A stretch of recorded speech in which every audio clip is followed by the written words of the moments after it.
Khitan ini pada umumnya kan dilakukan oleh orang Muslim. Kira-kira menurut dokter ini pandangan secara Islam itu khitan itu bagaimana? Ya, terima kasih Pak Mul. Assalamualaikum warahmatullahi wabarakatuh. Seluruh pemirsa, subscriber, youtuber, dan seluruh pemirsa di Indonesia. Memang Pak Mul, khitan itu sudah lazim di masyarakat kita.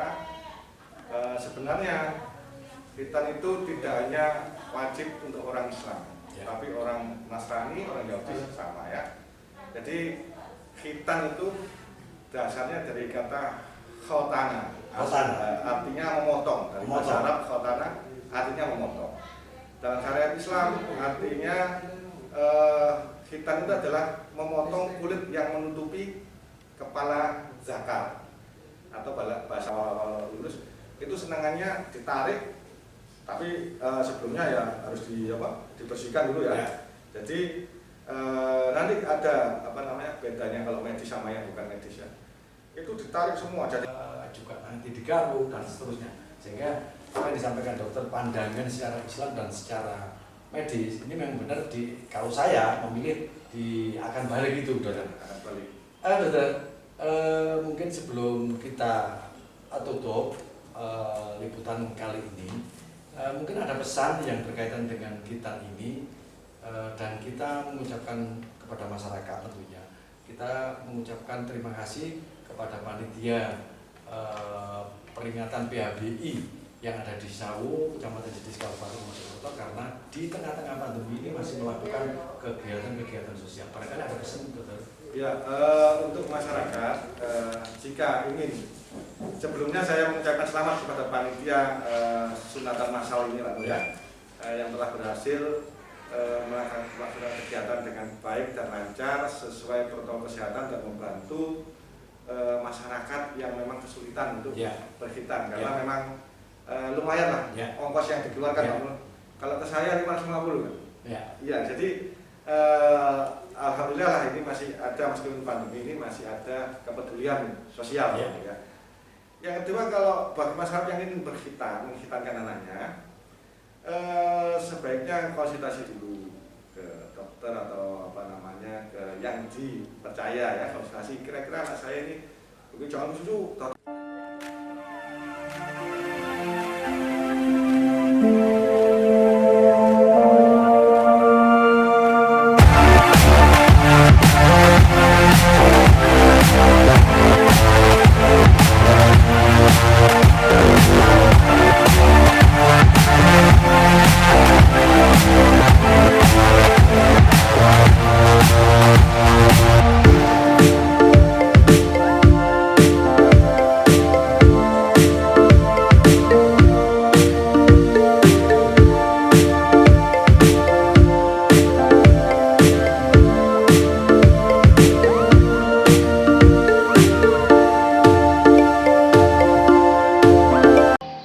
Jatmiko.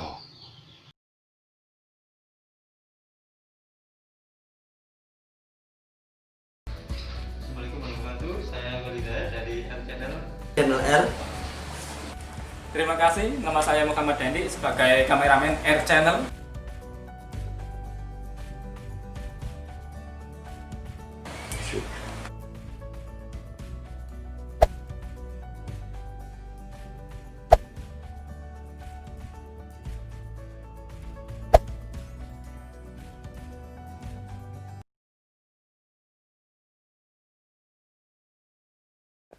Assalamualaikum, dokter.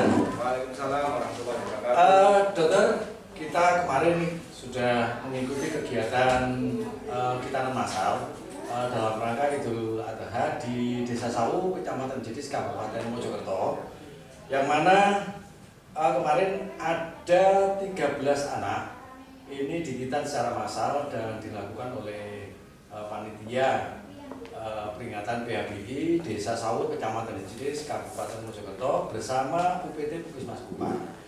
Di sini yang perlu saya tanyakan mungkin untuk pencerahan dan untuk pendidikan masyarakat khususnya untuk sahabat R-Channel. Kita ini sendiri sebenarnya tentunya ada manfaat dan ada hal-hal yang patut disampaikan. Yang perlu saya tanyakan terlebih dahulu, dokter.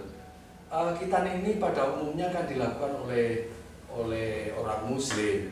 Kira-kira menurut dokter ini pandangan secara Islam itu kita itu bagaimana? Ya, terima kasih Pak Abdul. Assalamualaikum warahmatullahi wabarakatuh. Seluruh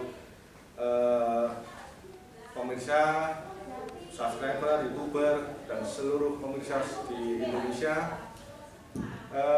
Memang Pak Mul, hitan itu sudah lazim di masyarakat kita.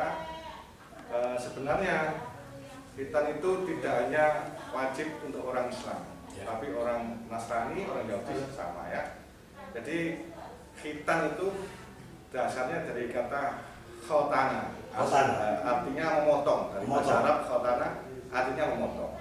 Dalam syariat Islam artinya hitan itu adalah memotong kulit yang menutupi kepala zakar, atau bahasa medisnya gland penis. Ya, makanya kalau dalam medis itu sirkumsisi, jadi mengitari lehernya kepala ya.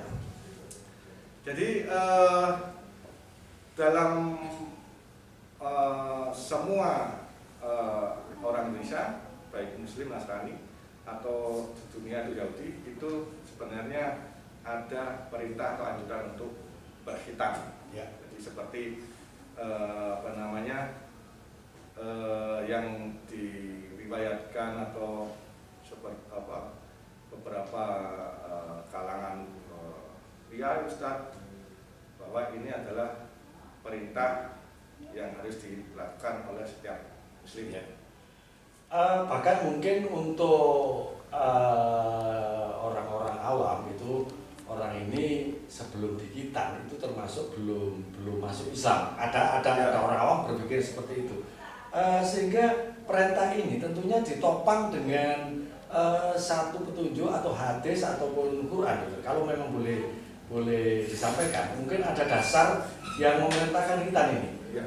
Mungkin ada dasarnya, dokter. Ya, seperti dalam Quran, ya. Dalam surah Al-Baqarah ayat 124 itu dikatakan A'udzubillahi wa idz qala Ibrahim rabbuhu bi kalimatin fa'atammahun. Jadi Allah itu berfirman, dan ingatlah ketika Ibrahim diuji oleh Tuhannya dengan beberapa kalimat. Kalimat itu maksudnya perintah dan larangan. Jadi Nabi Ibrahim memang kita sudah tahu ya. Nabi Ibrahim itu beberapa kali diriwayatkan di Quran ya, bahwa diuji oleh Allah beberapa perintah dan larangan, termasuk perintah berhitan ini. Ya. Jadi dan tentunya masyarakat kita sudah paham perintah-perintah lainnya. Kebetulan sekarang itu jelas perintah menyembelih Ismail itu, artinya jadi itu kurban ini ya, kurban. Jadi memang Nabi Ibrahim adalah nabi yang benar-benar taat dan patuh pada Allah. Jadi makanya di dalam ayat ini ujian beberapa kalimat, yaitu artinya perintah dan larangan. Lalu Ibrahim menunaikannya. Jadi Ibrahim berhasil menunaikannya ya. Jadi karena kepatuhannya yang sangat tinggi kepada Allah, akhirnya berhasil menunaikannya. Termasuk perintah hitan ini, Pak? Perintah hitan ini dianggap perintah hitan itu termasuk dalam perintah untuk Nabi Ibrahim. Lalu Allah berfirman juga, qala, terusan ayat tadi, qala inni ja'iluka linnasi imama. Jadi Allah berfirman, sesungguhnya aku akan menjadikanmu pemimpin bagi manusia, seluruh manusia. Lalu Ibrahim juga berkata, qala wa min dzurriyyati. Jadi Ibrahim berkata, dari keturunanku juga. Ya. Lalu Allah melanjutkan lagi, qala la yunalu abdid zalimi. Dan Allah berfirman, janjiku tidak mengenai orang-orang yang zalim. Jadi itu dianggap sebagai dalil bahwa khitan ini adalah diperintahkan oleh Allah yang pertama-tama lewat Nabi Ibrahim dan keturunannya. Kalau meniti dari dasar hukum yang disampaikan Dr. Surat Al-Baqarah tadi, berarti khitan ini tidak dimulai ketika Nabi Muhammad, Dr. Berarti ini dimulai dari sejak Nabi Ibrahim. Ya. Sebelum Nabi Ibrahim belum ada perintah. Belum ada perintah khitan. Ya. Setelah Nabi Ibrahim dan keturunannya baru diperintahkan untuk bersunat. Ya. Berarti intinya Pak, khitan ini sendiri merupakan suatu perintah dari sudut pandangan agama. Ini memang diperintahkan. Berarti intinya kalau toh orang muslim tidak khitan, ini berarti juga berdosa tentunya. Dosa dan tentunya ada konsekuensi yang harus ditanggung. Itu menurut pandangan secara syar'i Islam. Tetapi korelasinya tentunya nanti tidak bisa terlepas dengan pandangan medis, Pak. Medis. Pasti ada hubungannya. Iya. Sebelum ke medis, Pak, tentunya maksud dari perintah ini, Pak, ini apakah memang ada katakan gini, satu contoh, orang sholat itu kan harus suci. Lah, ketika orang ini tidak khitan, itu apakah tidak sah ketika melakukan mungkin sholat ataupun apa? Gimana ini pandangan? Jadi gunanya Islam itu guna syar'i, melaksanakan perintah, juga ada medis. Jadi memang sebenarnya khitan itu ada hadisnya ya, namun riwayat Bukhari dalam Fathul Bari maupun Muslim dalam Minhajnya itu. Al-fitratu khamsu al-khitan. Jadi ada 5 fitrah manusia sebenarnya. Salah satunya adalah al-khitan. Meskipun ada yang 4 lain itu al-istihda, itu mencukur bulu kemaluan. Jadi salah satu fitrah manusia ada 5 itu, salah satunya adalah khitan. Nah, khitan itu ada gunanya fungsi syar'i tadi.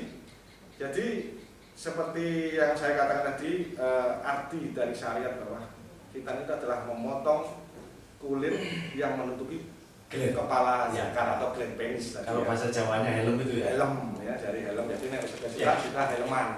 Jadi kalau naik sepeda motor sudah tidak ketilang, karena sudah helman.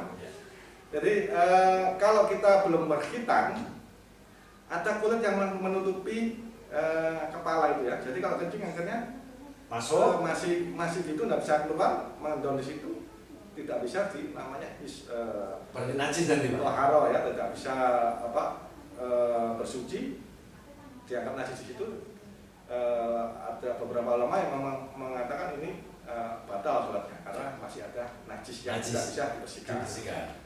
Juga di kesehatan nanti ada hubungannya nanti kenapa ini harus dikhitan, nanti akan bisa menjaga kesehatan dari penis tadi. Ya, kalau saya tarik kesimpulan dari beberapa paparan, ini dari pandangan Islam, termasuk khitan ini termasuk bagian dari ibadah. Dari ibadah. Ketika orang ini dikhitan, berarti mereka juga mendapat amalan ibadahnya. Ibadah mengikuti perintah Allah dan Rasulnya. Iya. Tadi dari pandangan sudut pandang agama Islam, Pak. Tetapi dari medis, Pak, karena kebetulan Pak Indra ini adalah seorang dokter. Kira-kira kenapa medis ini juga menyerukan orang ini harus khitan? Kira-kira apa, Pak? Kira-kira yang berkaitan tentunya dengan penyakit, dengan macam-macam itu kira-kira paparannya gimana, Pak? Ya, jadi kulit yang menutupi gland penis itu. Ya. Jadi gland penis itu di lehernya ya. Itu ada semacam kelenjar, semacam kelenjar yang terus produksi. Namanya nanti produksinya namanya smegma ya. Smegma di situ akan menumpuk. Makanya kita kalau sunat ya, biasanya teman-teman yang mengikuti saya sunat itu kita buka kulitnya kita bersihkan itu smegmanya. Seperti kalau bahasa Jawanya gidal, ya. Oh iya. Gidal itu kan, kita bersihkan. Nah itu menurut medis kalau itu tidak dibersihkan, yaitu kalau terus menumpuk di situ itu bisa memicu kanker penis. Oh bisa Pak? Bisa memicu penis. Dan ada ya di... Ada, memang di medis itu. Jadi salah satu keuntungannya sunat itu adalah itu membersihkan penis Ya. untuk medisnya ya, dan mencegah kanker penis. Ada juga penelitian yang mengatakan ada di beberapa negara yang di situ warganya itu bersunat, istrinya resiko untuk kanker leher rahim turun, jadi rendah Ya. daripada suatu populasi yang laki-lakinya tidak bersunat. Ya karena kotor tadi Ya, mungkin ya. karena ada kotoran atau smegma tadi. Ya. Berarti intinya saya pandangan secara medis, ini ketika orang ini hitam berarti sedikit menekan angka kesakitan. Ya, tentunya seperti itu Pak. Di medis Pak, tentunya sekarang sudah banyak model hitam ataupun teknik hitam. Sementara ini Pak, kira-kira kalau boleh disampaikan ke masyarakat secara umum, teknik sunat itu atau hitam yang lebih awam dikatakan sunat itu, kira-kira ada banyak teknik atau hanya secara medis itu hanya satu, walaupun prinsipnya hanya memotong, tapi tentunya ada teknik. Ada tekniknya, jadi perlu diketahui oleh masyarakat bahwa beberapa teknik memang ya. Kalau saya dulu masih muda, masih awal lulus, itu senangannya ditarik, tapi sebelumnya ya harus dibersihkan dulu ya. Jadi nanti ada bedanya kalau medis sama yang bukan medis ya. Itu ditarik semua. Jadi kadang itu ada kulit yang lengket di gland penisnya, di kepala zakarnya ya. Itu harus kita kelupas. Bahasanya Pak. Kelentek. Bahasanya itu Pak, masih buta. Masih ya, itu harus dikelupas, nanti dibersihkan semua, baru terus kita tarik, dijepit oleh klem namanya ya, dijepit klem, kita potong pakai pisau bedah, bawahnya klem, jerut gitu ya, putus, baru kita jahit. Ya. Ada lagi yang teknik yang kulitnya ditarik, dipotong tengah-tengah, terus baru diputar, dipotong yang pada terus dijahit. Ya. Beberapa tahun terakhir ini mulai banyak model-model yang katanya tidak pakai pisau atau pakai gunting, pakai orang awam bilang laser, padahal sebenarnya bukan laser kan, itu namanya electrocauter. Jadi semacam kawat yang dialiri listrik, akhirnya panas membara, itu bisa memotong. Ada lagi yang baru-baru pakai ring atau cincin, dijepit gitu, terus dipotong. Tapi menurut saya paling bagus pakai pisau bedah. Jadi tingkat kesembuhannya lebih cepat. Komplikasinya juga lebih ringan lah ya. Jadi kalau prinsip bedah itu adalah, kalau kita dulu ujian ya, benda yang dijepit atau jaringan yang dijepit itu adalah nanti membentuk jaringan nekrosis atau mati. Nah ini harus tidak boleh dipertahankan, harus dibuang. Makanya harus di bawahnya klem tadi itu harus di bawahnya klem. Ya, jadi jaringan sehat semua yang sudah tersisa. Jadi mudah sambung, penyembuhannya cepat gitu ya. Kalau yang dijepit di atasnya nanti seperti juga ring itu ya, cincin itu masih ada yang dijepit, yang dipertahankan. Jadi yang diambil kan yang atasnya. Jadi ini masih ada terjepit. Nanti katanya tidak tahu, saya tidak pernah pakai, tapi seminggu atau 2 minggu dilepas cincinnya. Nah itu ada kelebihan dan ada kekurangan tentunya. Ada kelebihan dan kekurangannya. Mungkin pasien merasa nyaman karena ada jepitannya ini nggak terganggu. Tapi sebenarnya kalau menurut saya pakai pisau bedah itu dijahit, orangnya juga nyaman. Kadang beberapa hari, 2 hari itu ada yang sudah tulit, 3 hari ada sudah tulit. Jadi tergantung individu juga. Apa yang disunat itu memang termasuk anak yang berani atau memang karakternya atau agak takut, itu memang tergantung individu yang disunat. Dan tentunya pasca sunat Pak, itu kan dijahit. Dijahit itu pada prinsipnya kan pembuluh darah biar tidak yang terbuka biar terjepit oleh sama-sama jaringan. Jaringan itu jaringan akhirnya tertutup nggak sampai terembes. Untuk pemulihan Pak, itu biasanya dikasih antibiotik Pak? Sebenarnya ya untuk sekarang ini ya kedokteran modern kalau luka bersih, luka operasi itu dianjurkan itu tidak pakai antibiotik, ya. Asalkan perawatannya bagus, tidak sampai terkontaminasi, teknik menyuntatnya juga benar, aseptik dan antiseptiknya benar, tidak perlu antibiotik seperti sembuh. Cuma kalau saya, jangan Pak resiko. Kalau untuk masyarakat yang tidak bisa menjaga kebersihan, ini tadi Pak, kencing, nah itu terpaksa kita pakai tetap antibiotik. Ya. Itu teknik-teknik mungkin sekilas, secara detail nanti mungkin kita pada video-video berikutnya mungkin bikin panduan untuk kita mungkin itu, tapi secara sekilas seperti itu. Di kalayak masyarakat umum walaupun kecil jumlahnya sekarang itu ada bahasanya tukang kita yang bukan medis itu cala.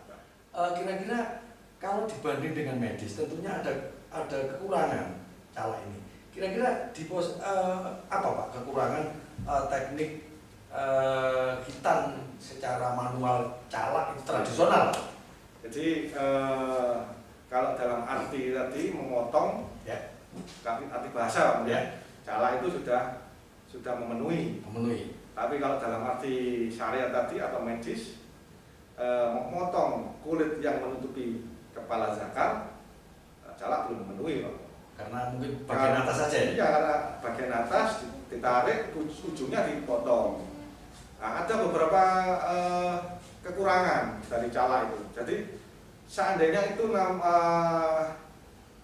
phimosis atau perlekatan, itu tidak mungkin cala akan yang buta tadi Pak. Iya, yang leket-leket di kepala nggak mungkin dibersihkan, ditarik sampai harus terlepas semua kan ya. Jadi kulitnya yang menempel di kepala terus dilepas semua dari kepala. Itu kalau nggak di anestesi atau dibius, anaknya pasti teriak-teriak ya. Jadi kalau cala paling disemprot kloretil kali.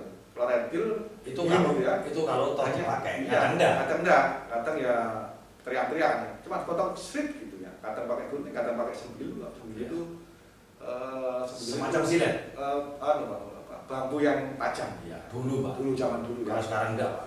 Yang kedua, selain kebersihannya belum tercapai, yang memotong melingkar kepala itu tidak tercapai, juga nanti seperti yang phimosis yang lengket itu kan masih ada sisa, belum terbuka, kemungkinan najis masih ada.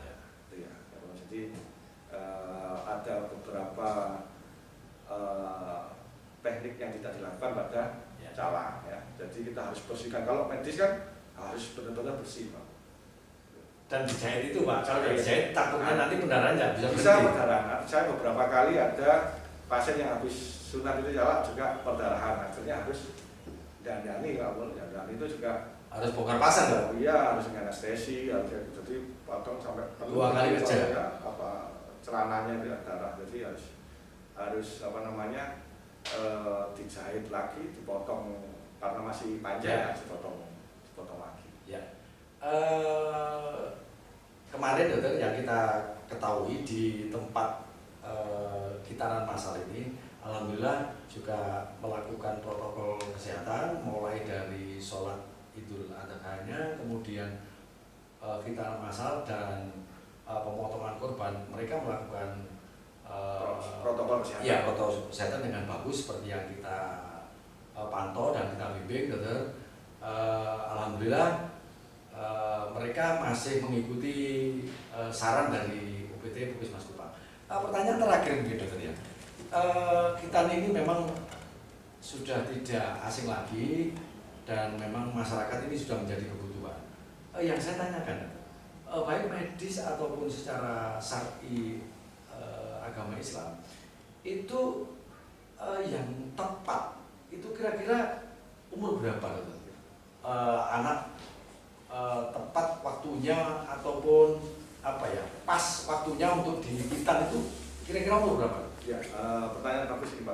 Jadi ada di kalangan masyarakat kita ya, ada anaknya masih bayi langsung sunat atau 7 hari disunat ya. Dalam pandangan syariat sebenarnya ada seorang ulama mengatakan ya, Nabi Ibrahim itu menghitankan Ishak, anaknya itu umur 7 hari. 7 hari. Menghitankan Ismail itu akan balik. Akan balik ya, atau akan balik atau akan menginjak usia balik ya. Jadi karena Ismail itu menurunkan nabi-nabi kaum Yahudi, makanya Yahudi mengikuti syariat dari Nabi yang Ishak itu Ishak. Jadi mereka 7 hari laki-laki, anaknya laki-laki dihitankan 7 hari, usia 7 hari. Tentunya orang Muslim jangan sampai meniru orang-orang Yahudi. Makanya kalau orang Muslim kan dari Ismail yang menurunkan Nabi Muhammad ya.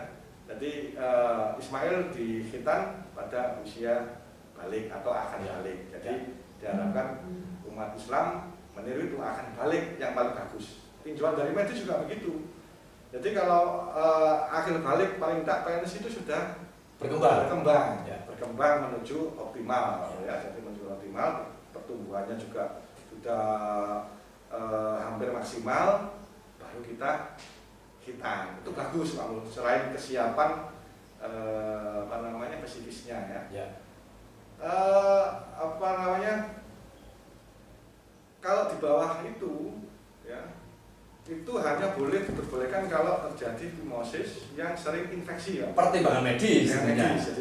Jadi kalau fimosis itu kan kecil, lubang keluarnya airnya kencing di kulitnya nyempit sekali, kecil. Nah itu cenderung kalau anaknya kencing itu melembung dulu, baru ngemes gitu ya. Nah itu banyak sisa-sisa air kencing yang di situ, pertumbuhan banyak, anaknya sering infeksi. Kalau sering infeksi sebelum usia balik, boleh dihitan dan mungkin lebih aman daripada nanti sering sakitan, infeksi, nanti bisa infeksi saluran kencing, bisa infeksi ginjal. Ya itu pertimbangan medisnya seperti itu. Ya. Ada juga pertimbangan medis, orang ini meskipun muslim diwajibkan sunat, memang ada yang sunat, ada yang mengatakan wajib ya. Tapi mayoritas mengatakan wajib, bahwa ada pertimbangan syariat maupun medis orang yang tidak sunat boleh. Ya, yang pertama memang kalau kesakitan sekali, dianggap kalau dia tidak tahan sakit, kalau dia disunat khawatir nanti mengakibatkan binasa, itu boleh nggak sunat. Atau orang yang sudah meninggal belum sunat, nggak usah disunat. Ya, sudah waktu mau jadi belum sunat, sudah nggak apa-apa, nggak disunat. Atau dikhawatirkan menyebabkan sesuatu yang mudorot besar bagi dia, kalau disunat ya sudah, ini syariat sudah nggak apa-apa. Ada meskipun di medis itu kalau memang dia tak sekali kesakitan, terutama anak-anak itu bisa di kamar operasi Pak. Ya, di total. Di bius total ya, pada anak-anak beberapa pasien itu kita sarankan untuk ke kamar operasi di bius total. Ya. Berkaitan dengan yang kita bahas kali ini Pak, tentunya masyarakat ini mendapat pencerahan dan apa yang harus dilakukan oleh seorang ibu, seorang bapak ketika anaknya hitan. Tentunya ada kesiapan mental, karena apa? Mohon maaf kalau saya sendiri mengalami ketika pasca hitan itu biasanya nggak tahu bahasa medisnya apa, itu kan diklaim biasanya agak kerih atau bahasa. Nah, ketika anak kecil itu merasakan itu kan mungkin juga nanti digaruk dan seterusnya, sehingga apa yang disampaikan dokter, pandangan secara Islam dan secara medis ini memang benar. Kalau saya memilih akan balik itu, dokter.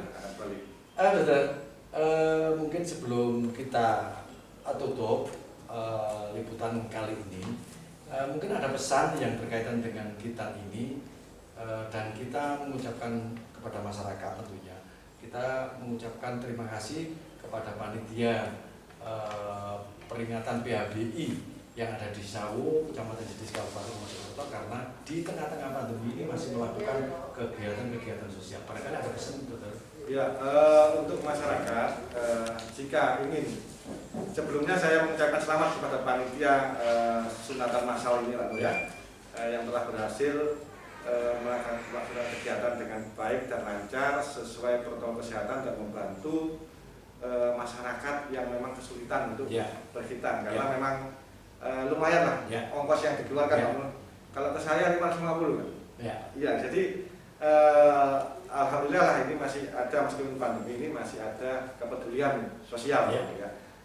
Yang kedua, kalau bagi masyarakat yang ingin menghitankan anaknya, sebaiknya konsultasi dulu ke dokter atau apa namanya, ke yang dipercaya ya, konsultasi. Kira-kira anak saya ini mungkin jangan susu dokter kita. Jadi konsultasikan, Pak, anak saya umurnya segini dong, ada keluhannya seperti ini. Ada kan yang gemuk gemuk memang agak sulit gemuk karena ketarik ke dalam. Nah, itu apa namanya, terus usianya itu paling tidak harus dikonsultasikan agar nanti bisa lebih baik. Jadi nanti jadi tidak mendapatkan hasil yang kurang bagus. Mungkin saya baru terinspirasi dari Dokter. Ketika anak sekian tahun yang lalu itu ketika mau dikitan ini ternyata tidak bisa dikitan di saat itu karena ada benjolan yang ada di gland. Berarti kan harus dirujuk ke mungkin bedah atau apa. Itu termasuk fungsi dari konsultasi itu. Ya, makanya apa namanya, sebelum kitan itu sebaiknya kan orang Jawa maksudnya cari dino, cari dino biasanya. Nah, itu tidak apa-apa, nanti dokternya bisa lihat, oh ya ini. Kadang ada yang harus hati-hati setelah dibius, kita itu pasti pastikan, oh ini lubangnya tetap sudah di gland penis, tidak di sampingnya lah. Kan ada kelainan seperti itu tidak boleh dihitan. Jadi sebelum kita potong, kita harus dipastikan, oh ini tidak ada kelainan, baru dipotong. Nah, alangkah baiknya ditemukan kelainan itu sebelum, tidak pada saat mau menghitan. Jadi sudah diproses, dibius, gini-gini, ternyata baru ditemukan. Lebih baik pada saat konsultasi. Nah, itu lebih baik anaknya dibawa, konsultasi dilihat, oh ya aman. Aman perlu dikasih helm. Itu harus dihelmi. Ya, terima kasih Dokter. Dan terima kasih kepada seluruh penggemar RChannel dan juga kepada seluruh panitia PHBI yang ada di Desa Sawu, Kecamatan Jetis, yang kali ini sudah melaksanakan kegiatan kitan massal. Semoga saja ini berkah dan semoga saja ini menolong masyarakat di kala pandemi COVID-19 pada tahun ini. Dan semoga saja berkah dan selalu dilindungi oleh Allah Subhanahu wa Ta'ala. Saya dari RChannel mengucapkan selamat dan Assalamualaikum warahmatullahi wabarakatuh.